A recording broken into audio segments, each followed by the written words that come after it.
안녕하세요. 안녕하세요. 만나서 반갑습니다. 예, 이제 시험 본 지 지금 일주일 됐죠? 아니, 저기, 공부하신 지 지금 월요일부터, 지금 화, 수, 이제 목요일, 이제 네가 뭐, 오늘까지 하네요. 그죠? 그리고 이제 두가 뭐, 아, 남았는데, 이제 오늘 시험이 지금, 시험 본 지가 10월, 28일 날 시험 봐가지고, 아직 발표도 안 났는데, 작년부터 시험이 좀 어렵게 나왔어요. 그래가지고 지금 제가 쭉 6개 이렇게 학원을 월요일부터 쭉 이제 오늘까지 이렇게 쭉 봤는데 작년보다 딱 그 절반을 시험을 절반이 합격한 것 같아요. 지금 무슨 얘기냐면 작년에 뭐 어떤 학원에서 100명이 합격했으면 지금 아직 또 조금 이제 이신청해서 더 많이 더 합격할 수 있겠지만 반 50명 정도 이렇게 합격이 되는 그런 정도밖에 지금 합격을 많이를 못했어요. 그래서 왜 그게 이제 그 여러 이유도 있는데 그게 가장 큰 이유가 이제 학교 전체적으로 지금 중개사가 많이 배출했다고 그래가지고 좀 시험을 좀 어렵게 출제하는 축에 이제 어렵게 내달라고 하고 또 올해는 작년 같은 경우는 요 인원이 올해 지금 아직 지나지 않아서 접수 인원이 너무 많아졌어요. 한 33만 명 정도 인원이 더 늘어나 보니까 그러다 보니까 갑자기 저 출제위원 측에서 조금 문제를 어렵게 낸 것 같아요.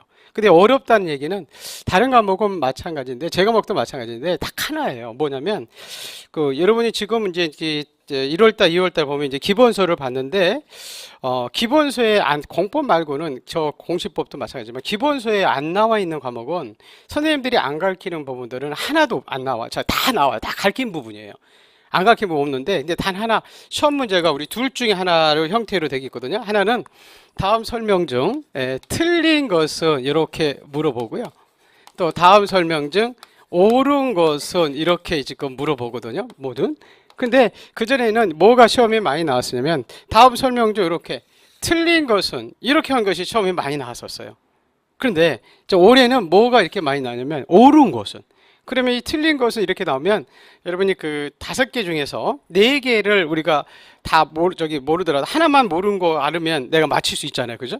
근데 내가 옳은 것을 이렇게 찾으려고 하면은 뭐냐면 다 틀린 것 4개를 골라놓고 요거 하나만 옳구나. 그래야 그러면 그 공부 여기 에너지라든가 공부 양이 이게 틀린 거 찾는 것은 굉장히 쉬운데 옳은 거 찾는 거 한 4배 정도 이렇게 힘이 더 들어요.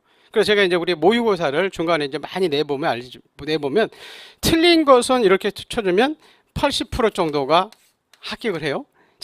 맞춰요, 그 문제. 근데 옳은 것 하면 한 50% 정도밖에 못 맞춰요. 같은 문제인데. 이게 옳은 거 틀린 거 같은 문제를 이렇게 하나씩. 그래서 아마 요것 때문에 지금 우리 올해 좀 많이 작년보다 한 반 정도를 합격을 하신 것 같아요. 내년에도 마찬가지일 것 같아요. 그래서 우리 시험을 지금 공부를 지금 이제 여러분 처음 시작을 하시는데 그전 같은 경우는 특히 2차 과목은 앞으로는 지금 조금 있다가 제가 전체적인 거 여러분 처음 시작이니까 전체적인 거 흐름 제가 이제 잡아주기 앞서서 공부를 어떻게 해야 될지 벌써 말씀드릴 거예요. 제 이름도 소개를 안 시켰네요. 제 이름은 강철입니다. 제 이름이 이제 그 네이버에 보면 이름 치면 인명사진에 다른 사람이 안 나오고 저만 많이 나와요. 그리고 하나 나오는 게 뭐 강철이 연금술사 이렇게 나오더라고요. 그건 그 만화가 일본 만화가 의는 이렇게 조사고 근데 저는 여러분 이제 만나기 전에는 사법고시를 했어요. 옛날에 지금 롤스쿨 이렇게 하는데 그 사법고시를 한 8년 정도 했어요. 8년 정도 하다가 어떻게 다가 이제 알바할 때 이거 하라고 해가지고 여러분을 지금 만나가지고 지금 강의한 지가 한 20년 됐어요. 지금 이 중개사 여기서 지금 노량진에서 한 지도 굉장히 오래됐고 한 20년 정도 이렇게 강의를 하다가 제가 이제 가장 여러분이 이제 내년에 시험이 언제 합격을 했냐면 발표 시험 날짜냐면 10월 마지막 첫째 주에 이렇게 발표거든요. 저기 시험 보거든요. 마지막 토요일 날 마지막 토요일 날 발표인데 내년이 마지막 토요일이 10월 26일이라고 그래요. 그럼 여러분이 이제 10월 26일에 내가 어떻게 시험을 합격할 것인가 그걸 이제 해야 되는데 제가 20년 동안 이렇게 강의를 해가면서 다 합격을 해야 되잖아요. 그죠? 오늘 또 이렇게 보면 전부 다 합격을 해야 되는데 전부를 합격을 지금 못하고 있거든요.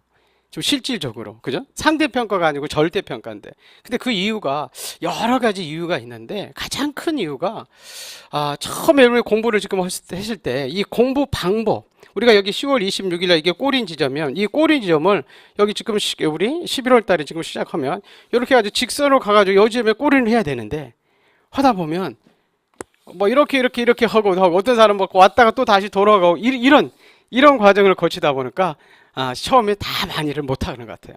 그래서 제가 간단하게 지금 첫 시간이니까 다른 선생님도 말씀을 드리겠지만 우리가 어떻게 하면 이렇게 10월 26일 날 시험에 합격할 수 있을 것인가. 자, 이거를 제가 먼저 알려줄 거예요. 근데 요 첫 시간이 너무나 여러분이 중요해요. 그래서 나중에 하다 보면 제가 이렇게 첫 시간을 가르쳐 준 것을 나중에 중간에 하다 보면은 뭐냐면 또 다른 또 잊어먹어요. 여러분 우리가 너무 많이 잘 까먹어요.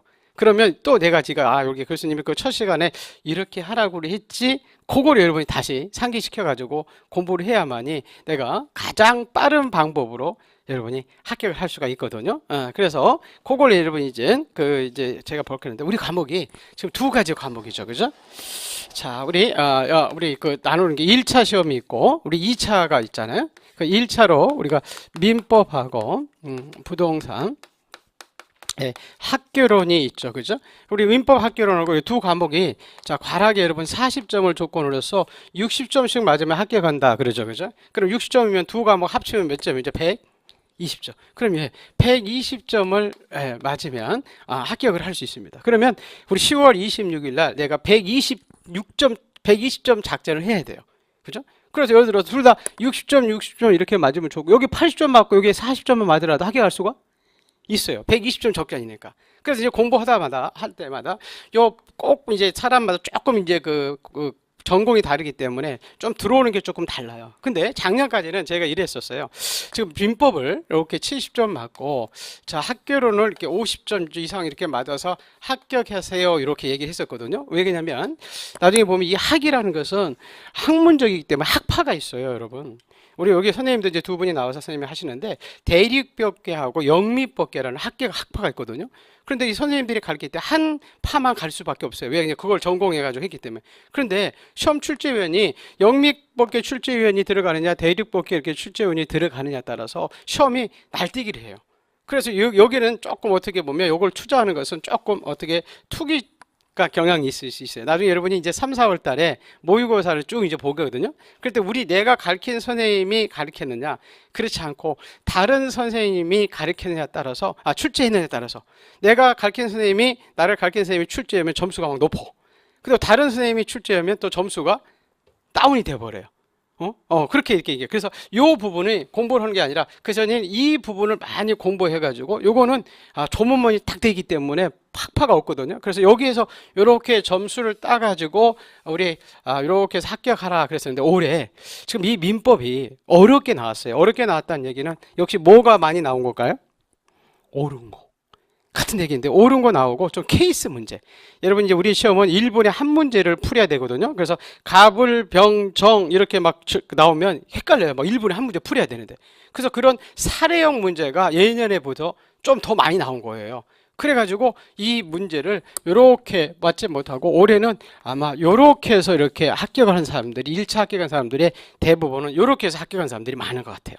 지금 올해. 근데 제가 보기에도 지금 근데 요 두 과목 중에서 근데 어디에서 여러분이 조금 투자를 해야 되냐면 그래도 이 민법에서 우리가 투자를 해야 돼요. 왜냐면 지금 6가지 이제 우리 같이 과목을 배우고 있지만 6가지 과목 중에서 5가지 과목은 다 법이에요, 법. 근데 그 법의 기본이 뭐냐면 이렇게 민법이에요, 민법. 그런데 민법은 또 우리 시험은 어디서 나오냐면 둘 중에 하나에서 나오거든요. 뭐 하냐면 조문하고 판례, 조문을 해석한 이제 법원들이 한 판례 이 둘 중에 하나에서 시험이 나와요.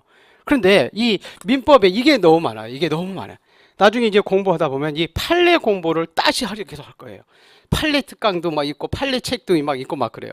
그러다 보니까 요것도 조문도 많은 상태에서 요게 많다 보니까 이 양이 상당해요, 여러분이 강의. 그래서 제가 첫 번째 여러분한테 이제 팁을 주는데 올해는 뭐 요렇게 합격해도 되고 요렇게 되는데 제가 그러면 이 정도 하고 이렇게 요렇게 잡아서 여러분이 합격을 하시려고 해야 되거든요. 그래서 이렇게 민법을 조문과